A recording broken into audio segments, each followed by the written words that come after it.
días, estimados participantes. Sean bienvenidos a otra actividad que realiza el Centro de Producción Más Limpia. Espero se encuentren muy bien y les doy la bienvenida. El día de hoy vamos a tener la participación de nuestro socio Tech Ecoquimsa con el tema la importancia del muestreo y análisis de aguas residuales. Y para ello vamos a tener la participación de nuestro ingeniero Rodolfo Girón. Como les comentaba, es parte de nuestro equipo Sociotec Ecoquimsa. Agradecemos muchísimo su participación, Inge, y muchas gracias por estar aquí.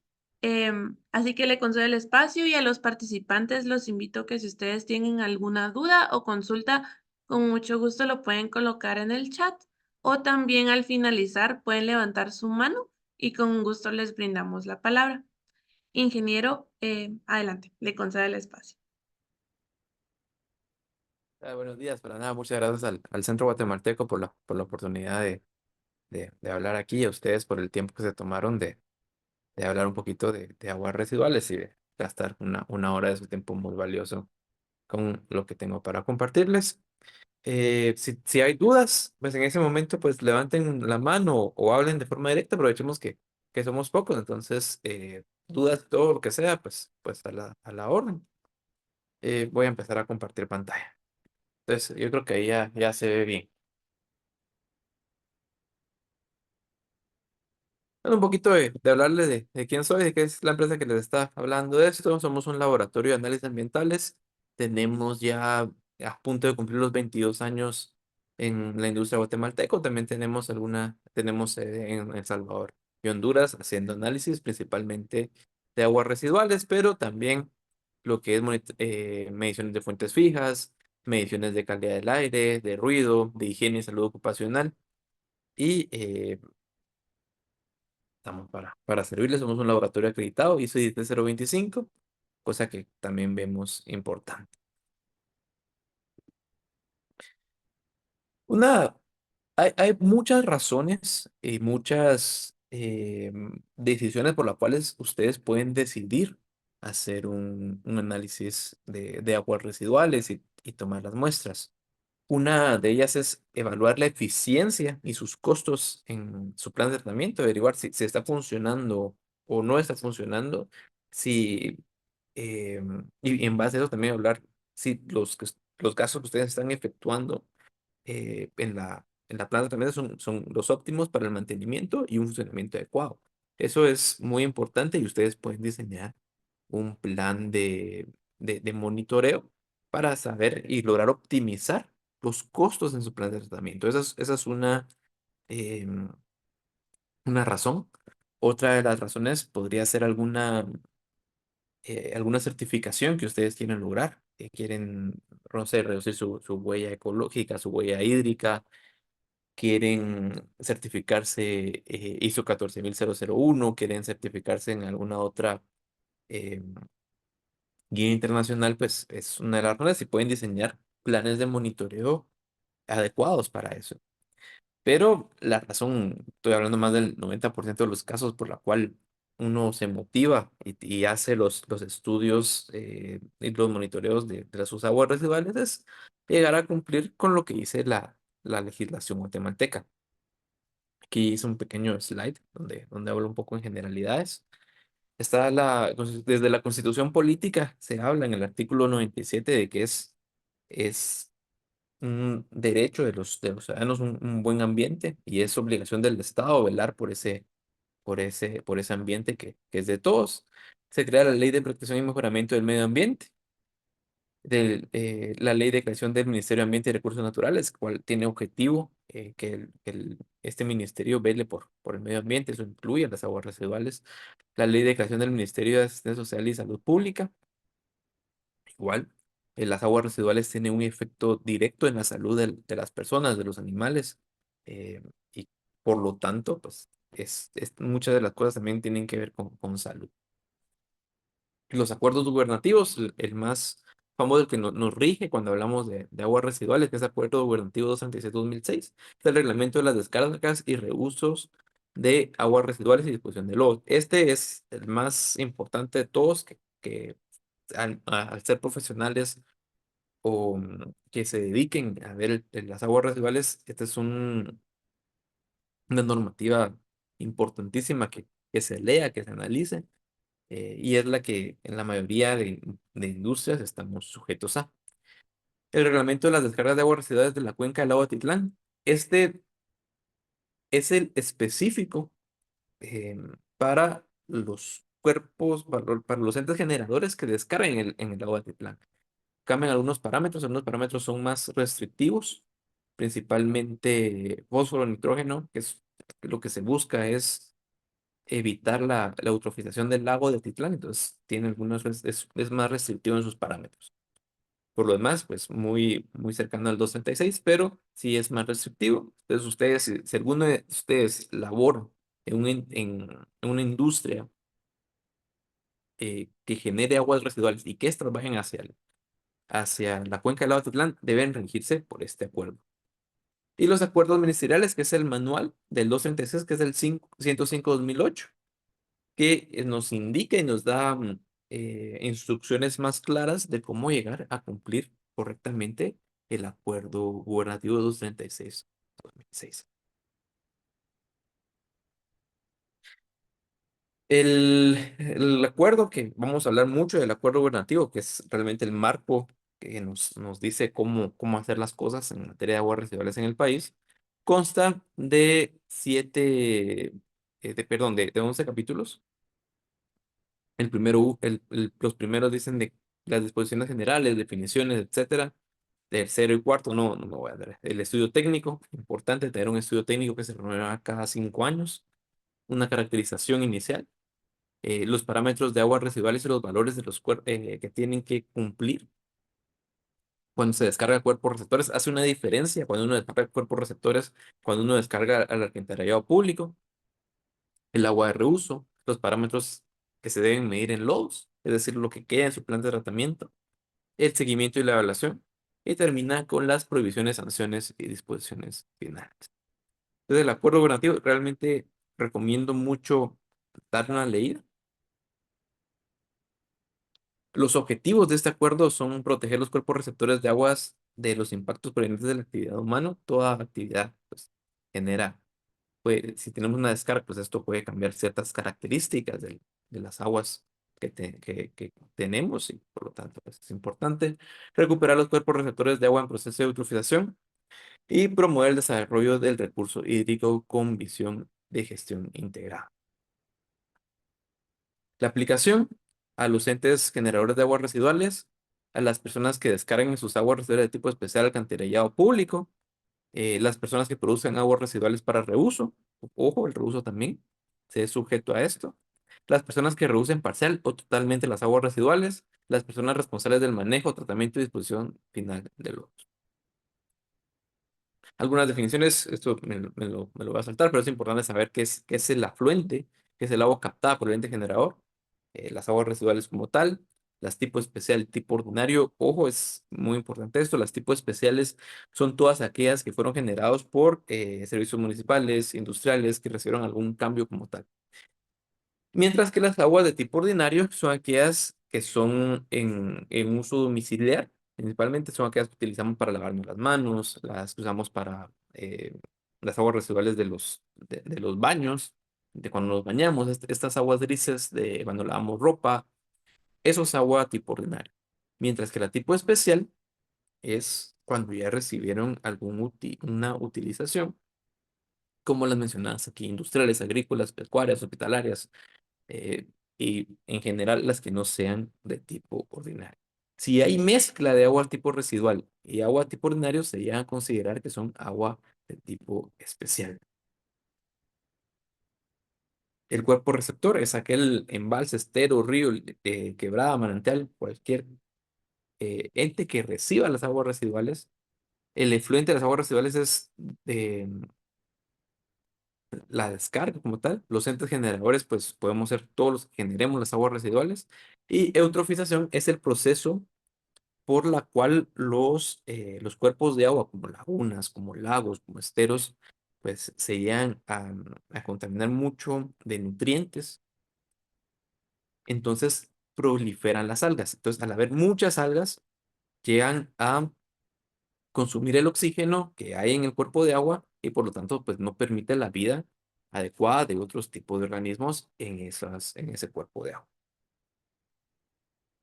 Las muestras se pueden dividir entre muestras compuestas, muestras simples, voy a hablar un poquito más de eso, y el estudio técnico. El estudio técnico es lo primero, si ustedes tienen una descarga de aguas residuales, lo primero que deben hacer es venir a buscar a un consultor que les haga el estudio técnico debe de renovarse cada, cada 5 años. Esos son los parámetros que incluye el Acuerdo Normativo 236 que deben ser medidos.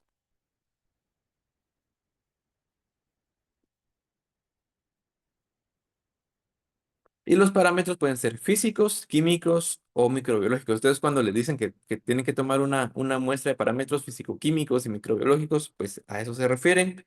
Los físicos incluyen cuestiones como el color, la turbidez, la temperatura, los sólidos que hay ahí y la conductividad. En los químicos, que necesita hacer un análisis químico, entonces incluye el pH, la DBO, la DQO, nitrógenos, derivados, fósforos, aceites y grasas, cloro, cloruros, sulfatos, cianuros, metales, pesticidas, oxígeno y suelo. Y los microbiológicos es organismos que están vivos. Esos incluyen a las coliformes fecales, coliformes totales y coli, por ejemplo. Por ejemplo, es uno de los parámetros que se pueden hacer. Esas son las diferencias y los diferentes tipos. Vamos a ir un poquito a esos. Es importante que cuando tomemos las muestras se hagan parámetros que se midan en ese mismo momento, es decir, en campo. ¿Por qué? Porque desde que yo tomo la muestra a que lleguen al laboratorio a ser analizados, van a sufrir un cambio. Estos parámetros que deben ser así es la temperatura. Obviamente, si yo tomo, al ser refrigerado, al yo tener que transportar las muestras de forma refrigerada, me va a cambiar la temperatura de cuando yo la tomo a cuando yo. Entonces, tienen que fijarse ustedes muy bien de que el técnico de muestreo o la persona que llega a tomar la muestra, o si son ustedes mismos quienes toman la muestra, la van a llevar al laboratorio, pues midan la temperatura. El pH se vincula a la temperatura, es decir, que si hay cambios en temperaturas, van a haber cambios en pH. Además de la misma degradación de algún componente orgánico, etcétera, puede cambiar, alterar el pH. Por lo tanto, deben medir pH también en el momento en que hacen la toma de muestras, para que sea en un momento lo más representativo posible. Y la materia flotante, que es un parámetro que de hecho es captado por la persona, es decir, muy subjetivo, ustedes tienen que ver si hay materia flotante, cualquier cosa que flote, que pertenezca al proceso industrial del cual se está evaluando, si hay flotación y se viene y de una forma constante, es materia flotante. Entonces, eso se pone simplemente verdadero o falso. Esas tres cosas se hacen en el momento. Importante.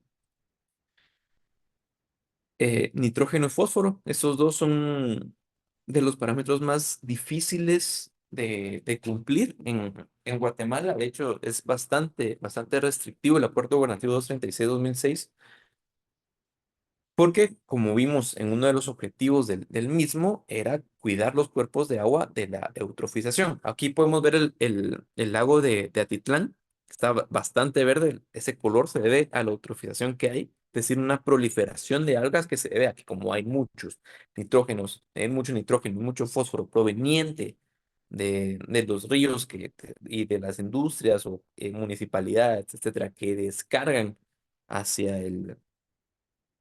hacia el Villalobos, que provienen de las ciudades, muchos aguas sin tratar, etcétera, casas que descargan ahí con mucho fósforo, jabones, etcétera, em, pesticidas, pueden ser también abonos, que llegan aquí, llegan al lago, las plantitas, las algas proliferan y eso pues limita el oxígeno para que viven otro tipo de organismos.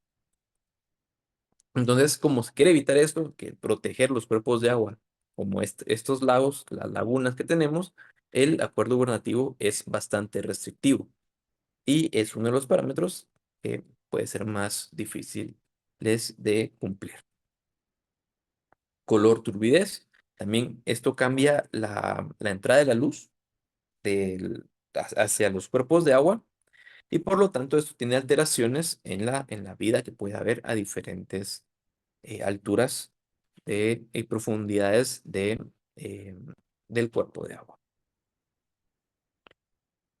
La DBO y la DQ, esto lo que mide es la carga de oxígeno necesaria para la degradación de la materia orgánica, es decir, son una especie de aproximación de la carga orgánica. Está la DBO5 y la DQO. ¿Cómo funciona la medición de la DBO? Nosotros tomamos una muestra una muestra de agua, medimos el oxígeno, medimos el oxígeno, lo dejamos estar durante 5 días, por eso se llama DBO5, porque son 5 días. Esto hace que durante ese tiempo las bacterias junto con el oxígeno tienen alimento, que es la materia orgánica, dependiendo la cantidad de alimento que haya, pues se van a proliferar más las bacterias y por lo tanto van a consumir más el oxígeno. Entonces, después a los 5 días volvemos a medir el oxígeno y vemos esta variación.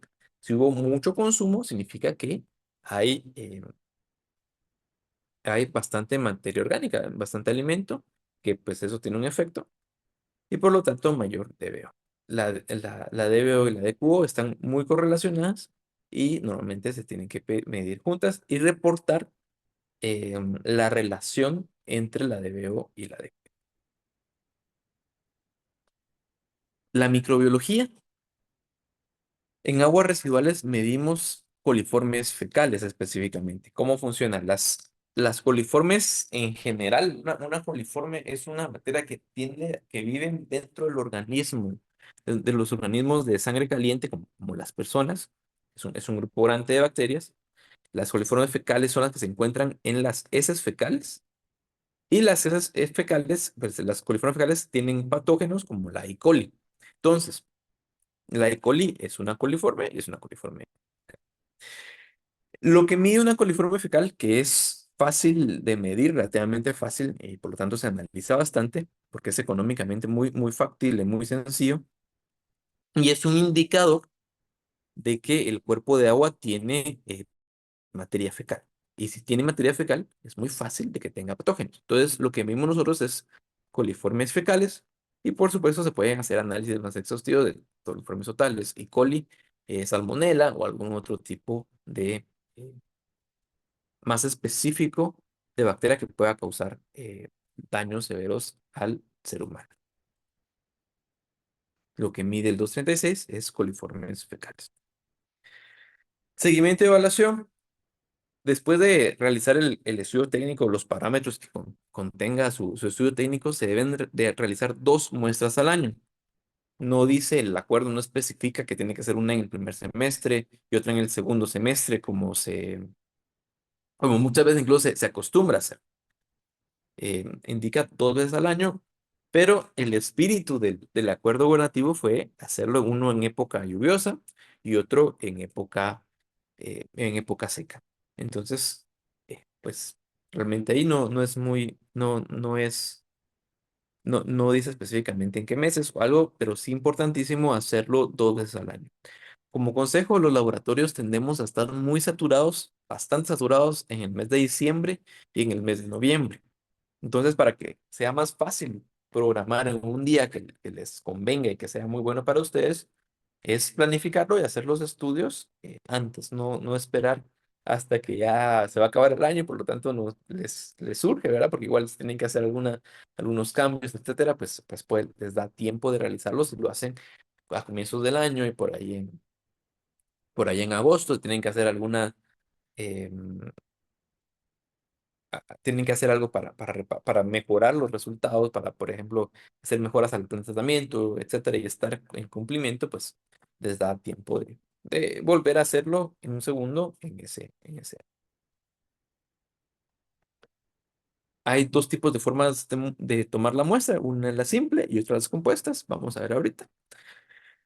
Cuando una muestra simple simplemente es sencillamente venir cuando está saliendo el agua tomar la muestra en los recipientes que son en varios tipos, en diferentes recipientes, la coloco, tomo la muestra, tomo mis mediciones in situ, a la hielera y ya, se acabó. Las muestras compuestas son aquellas que se componen de dos o más muestras. Y el objetivo es capturar una muestra a lo largo de un rango determinado de tiempo, es decir, a lo largo de un día, para intentar hacer la muestra más representativa y que aplique más al proceso industrial o proceso que se ha llevado durante el día en general. ¿Por qué? Porque puede ser de que las actividades que yo hago en la mañana sean muy diferentes a las del mediodía y a las de la tarde, y no solo diferentes y utilizando químicos diferentes o procesos diferentes, sino que también la cantidad del agua va a ser diferente y por lo tanto, eh, si yo llego a un momento y solo en ese momento la tomo, pues no va a ser representativo de todo el día. Hay unos casos en donde una muestra simple es completamente válida y es representativa, que lo vamos a ver más adelante. Las muestras compuestas, que les mencioné, son aquellas que se forman dos o más muestras simples. Y la normativa, el 236, sí me indica cuál es el número mínimo de muestras simples para formar una muestra compuesta, dependiendo de las horas de mi actividad. Entonces, ¿cómo leo la tabla? Si yo voy a un edificio de oficinas y las oficinas están abiertas 8 horas nada más, por darles un ejemplo. Ustedes necesitan tomar por lo menos dos muestras simples para hacer su muestra compuesta en un intervalo de dos. O sea, tomo una muestra y tiene que haber una segunda, o por lo menos tener una muestra en 2 horas después. De 8 a 12 cambia. Aquí tienen que ser tres muestras y tengo que ir a hacerlo tres en un intervalo de 3 horas, es decir, a las 3 horas, a las 6 horas. Mayor de 12 horas, esto es ya 12, 24, 7, etcétera. Tienen que hacerse por lo menos cuatro muestras simples para completar una muestra compuesta con un intervalo igual a 3 horas. Entonces, es decir, tengo que venir, tomar una muestra, esperarme 3 horas, tomar otra muestra, por lo menos 3 horas puedo tomar, de hecho más, pero siempre caen por 3 horas, no puedo tomar una, esperarme 20 minutos, tomar la otra, 20 minutos y ya irme, ¿no? Tienen que haber por lo menos 3 horas entre ese rango, 3 horas, 3 horas, 3 horas, cuatro de estas. Es decir, que un monitoreo compuesto puede tardar, cumpliendo lo mínimo para una planta que opere 24 horas, lo mínimo que puede tomar la muestra son 9 horas. ¿Por qué 9 horas y no 3 por 4, no 12? Es 3 por 4, porque yo llega el técnico, toma la primera, no tiene que esperar 3 horas para tomar la primera. Toma la primera, 3 horas, van 3, toma la segunda, van 3, van 6, toma la segunda, toma la tercera, la cuarta, la toma 9 horas después. Es decir, un muestreo tiende a tomar por lo menos 9 horas cuando son muestras, cuando son eh, industrias que operan 24 horas, es decir, 12 o más. Hay casos, como les mencionaba, y son estos de forma literal, como los dice el Acuerdo Ministerial 105/2008, donde una muestra simple puede ser la apropiada. Es decir, el efluente presenta descargas discontinuas de corta duración. Supóngase que su plan de tratamiento funciona con una bomba de bombeo. Es decir, está bien, se espera hasta que llegue a un metro cúbico, 2 metros cúbicos, por ahí pongan ustedes el nivel. Cuando llega, pues la descarga y la descarga toda de un solo. Entonces, si la descarga toda de un solo, vamos a tener una o dos descargas en el día, y por lo tanto, pues no voy a estar yo ahí cada 3 horas, sino no hay agua, sino que es una sola corrida y se homogeniza en el mismo tanque. Entonces, aquí pues es válido tomar una muestra. El líquido es muy homogenizado. Esto es, por ejemplo, tener un tanque que aquí da otra de las, que es un poquito redundante, es decir, hay un tanque de homogenización, bueno, un lugar, pues las aguas tienden a mezclarse y por lo tanto ya las salidas son bastante similares. Eh, El efluente provenga de un sistema de tratamiento cuyo periodo de retención supera la duración de horas por día de operación de la actividad que genera la descarga residual. Es eso, tiene un tanque de homogenización, por lo tanto se homogeniza la misma agua en la planta de tratamiento. Se muestra una descarga donde se puede establecer una relación entre muestras simples y compuestas tomadas anteriormente, es decir, ya se hizo en el estudio técnico y se demostró de que una muestra simple eh, con una muestra simple puede establecer una relación, es decir, es un poquito más, 10% más o menos, que una muestra compuesta.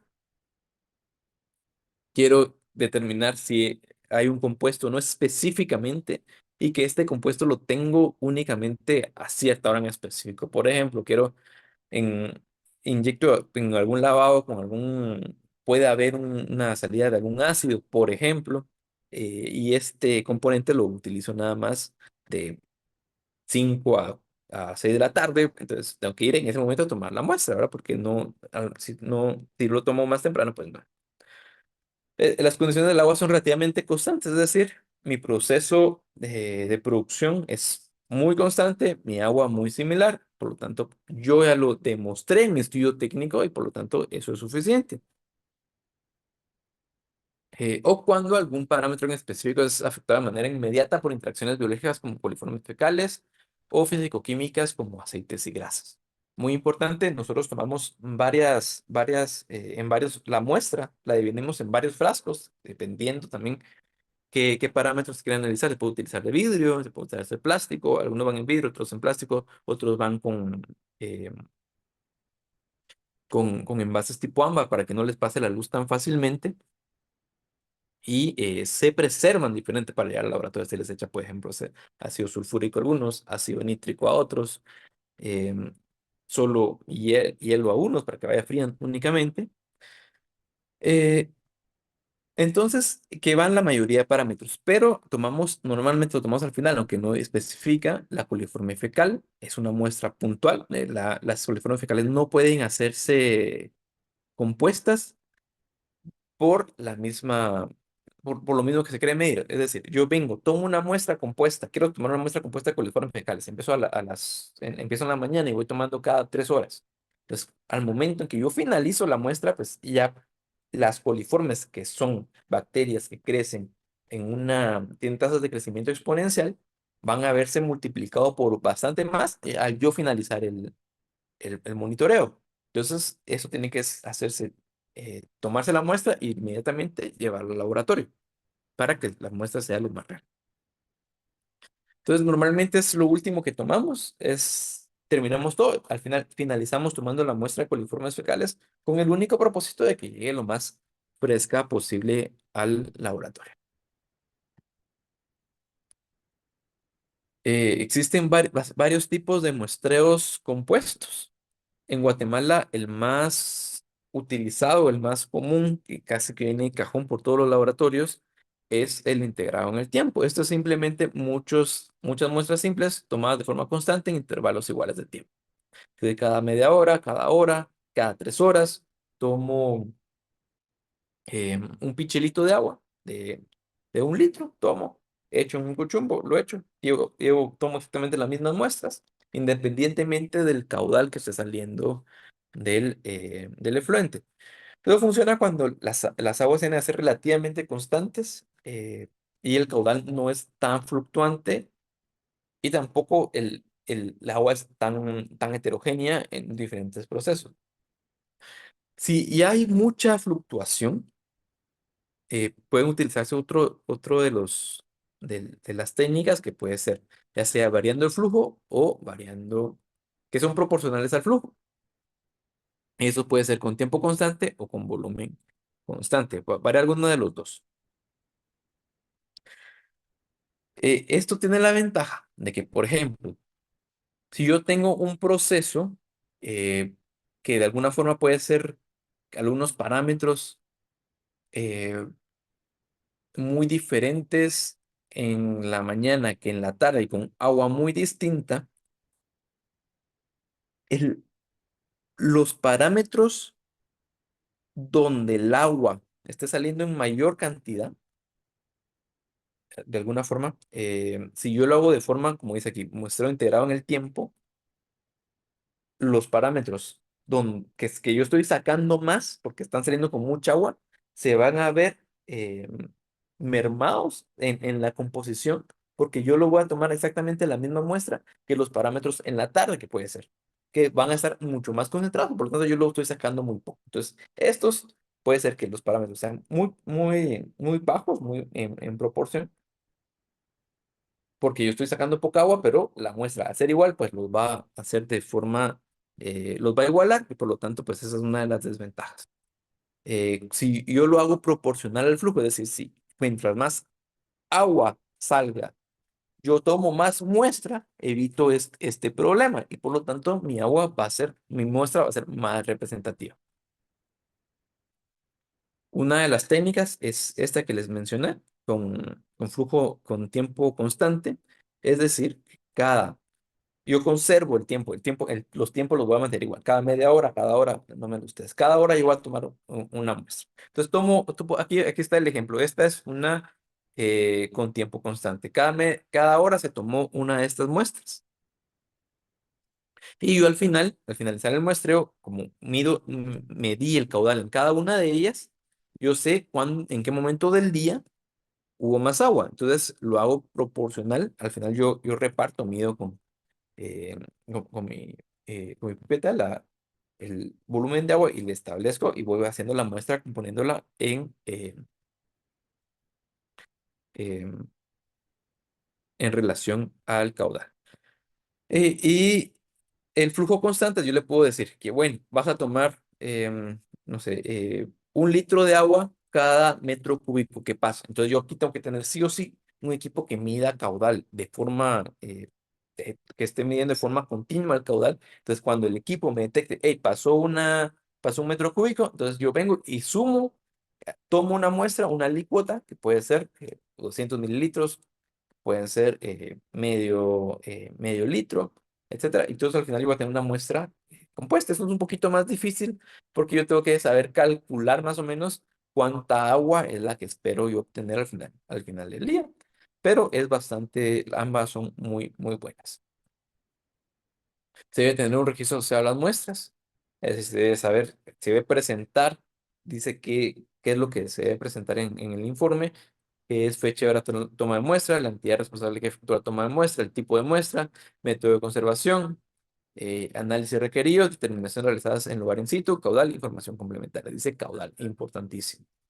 Entonces, tienen que fijarse que el laboratorio con el que ustedes contraten, pues tenga este tipo de registro asociado. También se menciona cómo debe ser, cómo la muestra debe ser tratada dependiendo de los parámetros, es los que les decía. Por ejemplo, las grasas de aceites deben ser tomadas en un envase de vidrio boca ancha de 1 litro. Debe ser simple y se debe preservar. Es decir, yo al finalizar, al tomar la muestra, debo agregarle ácido sulfúrico hasta un pH menor a 2. Si es cianuro, debo hacerlo con un envase de 100 ml de forma compuesta. Puede ser de plástico o vidrio, pero tiene que ser tiene que de alguna forma procurar la oscuridad para que la luz no reaccione con el parámetro. Entonces aquí utilizamos tipo ámbar y tiene que ser un pH, buscar un pH mayor a 12. Esta se preserva con hidróxido de sodio. Por darles un ejemplo, dice por cada parámetro indica cómo debe de preservarse. Y al lado, pues siempre que ustedes toman eh, una muestra, deben hacer una medición de caudal. Existen igual em, muchas técnicas que ustedes pueden acoplar dependiendo de su proceso y de su plan de tratamiento. Entonces, lo importantísimo dice que se debe cumplir con el acuerdo gubernativo 236, esto lo menciona. También puede ser evaluar el desempeño en plan de tratamiento. El diseño de una planta de tratamiento es muy importante el parámetro de caudal y pues puede ser el manejo de ambiental. Em, Estos son algunos de los puntos donde el 236 menciona que se debe hacer medición de caudal. So, em, y lo primero es dependiendo para decidir yo qué técnica de medición de caudal voy a utilizar, tengo que saber para qué voy a utilizar ese dato. Puede ser la técnica de medición, em, cuánto voy a hacer, cuánto va a durar mi medición, frecuencia de la medición y si va a ser mi monitoreo caudal o automático. Esas son las decisiones que yo tengo que tomar para decidir cómo voy a hacer esta medición. La primera, ¿cómo se comporta mi descarga? Tiene 24 horas, es 12 horas, 8 horas, etc. Esto pues también aplica al tipo de monitoreo que yo voy a ejecutar. Es continua. ¿Qué me refiero con es continua? Todo el tiempo está el agua saliendo. Es discontinua. Como les mencionaba, el ejemplo de una bomba que hace descargas programadas cada cierto volumen. Entonces voy a tener solo una, no puedo medir caudal con un equipo que mida 24 horas. ¿Cuánta agua está saliendo? Es variable, es constante. ¿Hay alguna mezcla que me pueda afectar con otro proceso? Esto es importante porque si hay una mezcla, yo debo de ver que el proceso que yo quiero evaluar no está viéndose afectado por esa otra mezcla. Por ejemplo, si se fue afectado por lluvias, el agua pluvial se mezcla, infla el tratamiento y por lo tanto, pues, aumenta el caudal. Cuando yo hago la medición, debo poner especial empeño en que cuando yo hago mi medición no esté lloviendo. Hacer mi programación adecuada, que no sea en épocas de lluvia. Por ejemplo, algunos métodos para medir caudal puede ser volumétrico, a la velocidad, dispositivos primarios, entre otras opciones. La medición volumétrica. Esta es la más sencilla, es la más también de cajón. Los laboratorios en general la tienen, es bastante buena, es muy precisa, de hecho, aunque sea manual, es muy precisa. Pero tiene algunas limitaciones. Lo único que se necesita es una cubeta, un recipiente, como el que se ven ahí, un cronómetro y probablemente un extensor o un lazo para tener acceso al lugar. El lugar donde se hace la medición debe tener caída, muy importante para que caiga de forma libre a la cubeta o al equipo que yo esté utilizando para medir, capturar. eh, Tiene que haber espacio para la cubeta, es decir, si está muy al ras el tubo donde está saliendo, pues no va a caer mi cubeta abajo en esta posición y por lo tanto, pues no va a ser una buena toma. No debe el agua arrastrarse por la pared. Eso también pasa, por ejemplo, que dejan el tubo pegado al ras de la pared, por lo tanto, cuando hay poca agua, esta va a arrastrarse y ahí no voy a poder capturar libremente la muestra como se mira en la fotografía. Pros, es muy fácil de utilizar.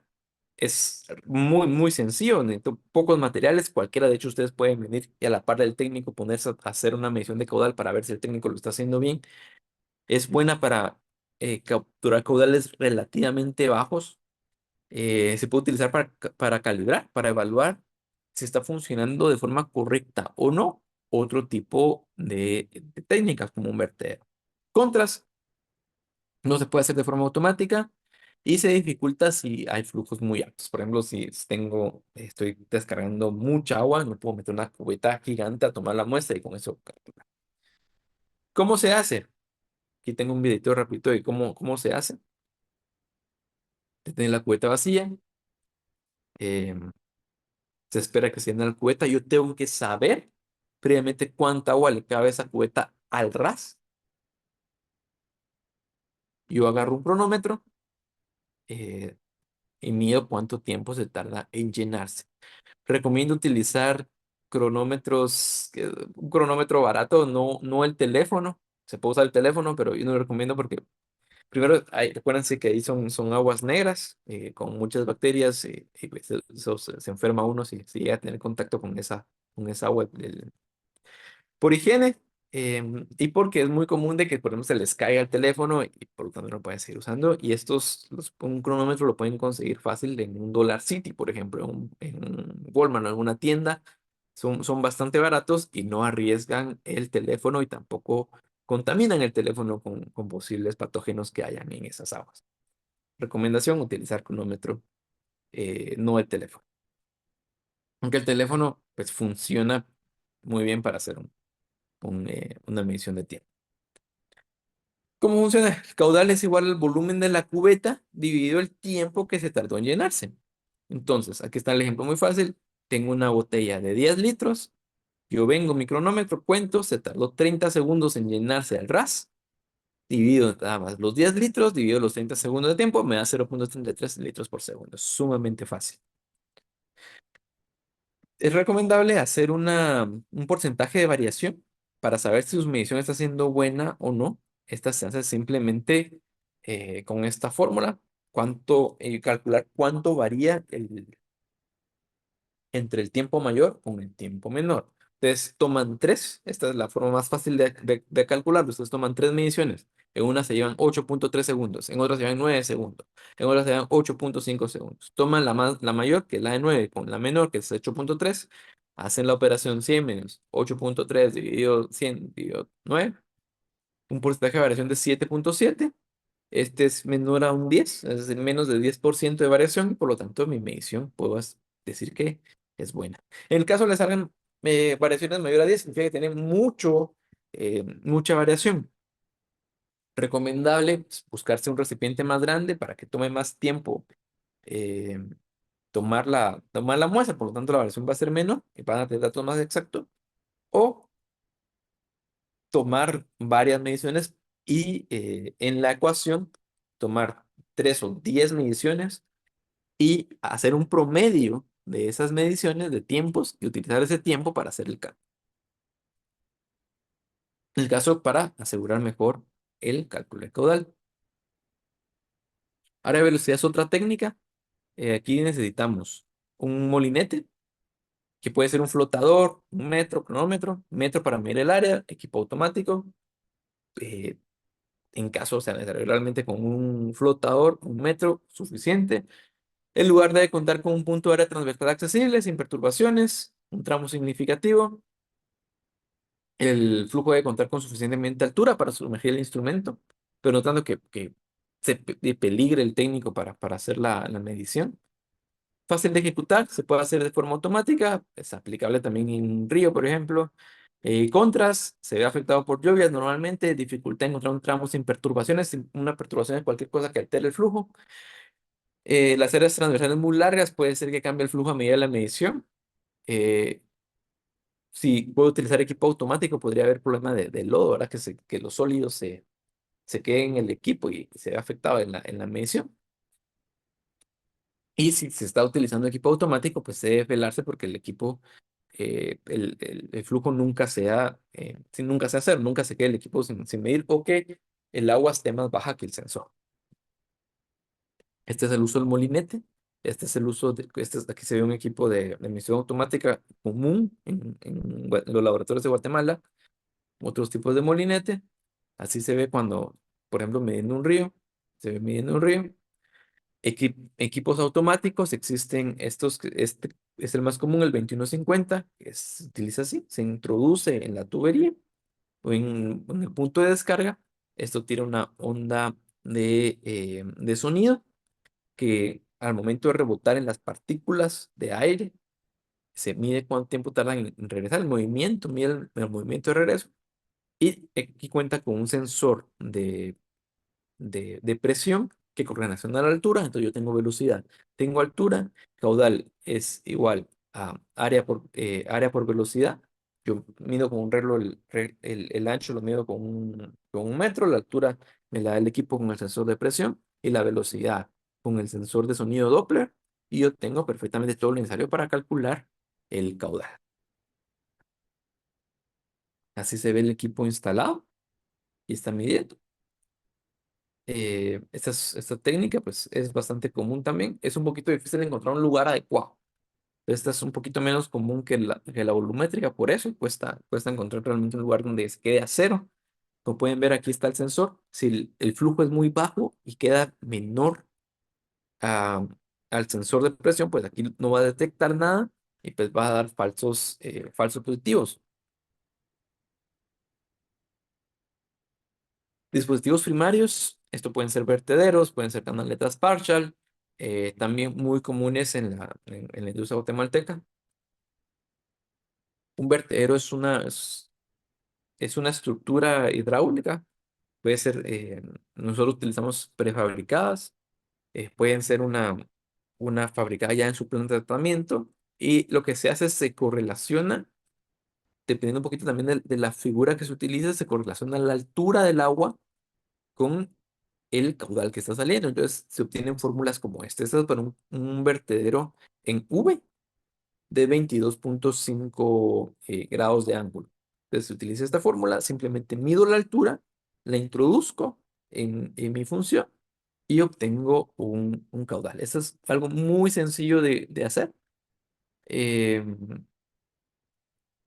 una vez instalado, la verdad que son bastante buenas, facilidad de lectura y muy fácil instalar equipo automático. En contras, no funciona muy bien con caudales con muchos sólidos, porque se puede taponar, me puede, pues el sol igual me puede interrumpir a las alturas. La instalación, pues puede llegar a ser complicada.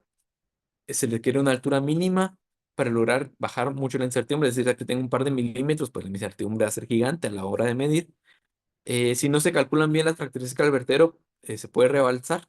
Es decir, si calculo mal el máximo del vertedero, pues mi medición no va a ser correcta.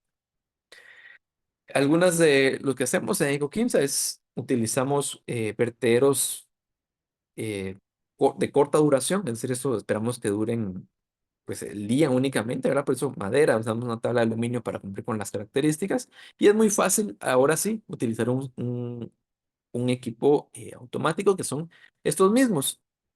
Solo que aquí ya la velocidad va a ser cero, pero el sensor de presión para calcular la altura se puede utilizar. Y aquí solo mido altura y automáticamente obtengo el caudal de salida.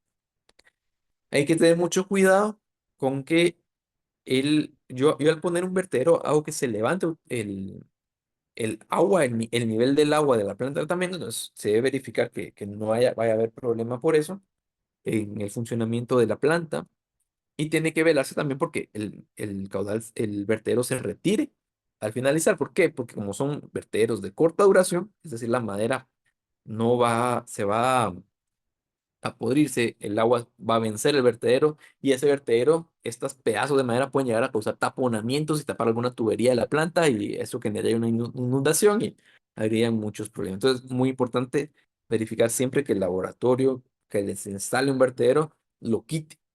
Si la planta no fue diseñada para eso, ¿verdad? Si tu planta no cuenta con un vertedero ya instalado.